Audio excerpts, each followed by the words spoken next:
Bismillahirrahmanirrahim. Assalamu alaikum. Welcome back to my YouTube channel. I'm here today with another video. Hope this video is helpful for you. Let's move toward our topic, which is about equation of motions.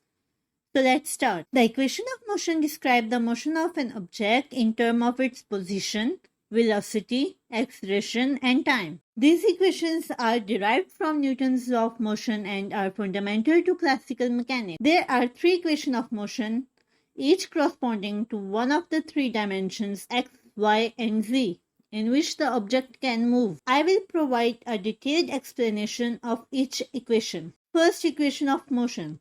For constant acceleration. This equation relates the final velocity v, initial velocity u, acceleration a, and time t taken for the motion.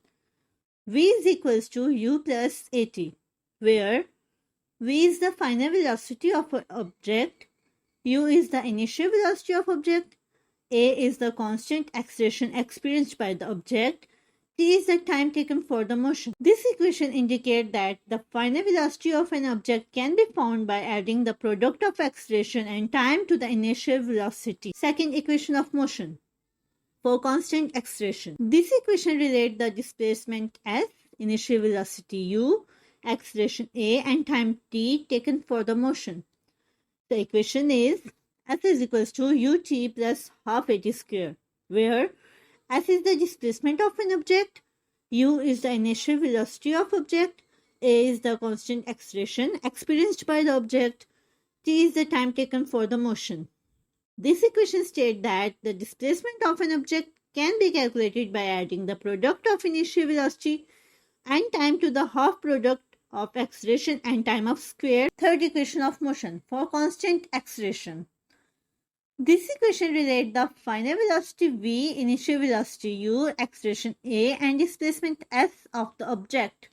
Equation is v square is equals to u square plus 2as, where v is the final velocity of object, u is the initial velocity of object as same, a is the constant acceleration experienced by the object, and s is the displacement of the object. This equation states that the square of the final velocity of an object can be determined by adding square of initial velocity to the twice the product of acceleration and displacement. These equations of motion are valid only for cases where acceleration is constant.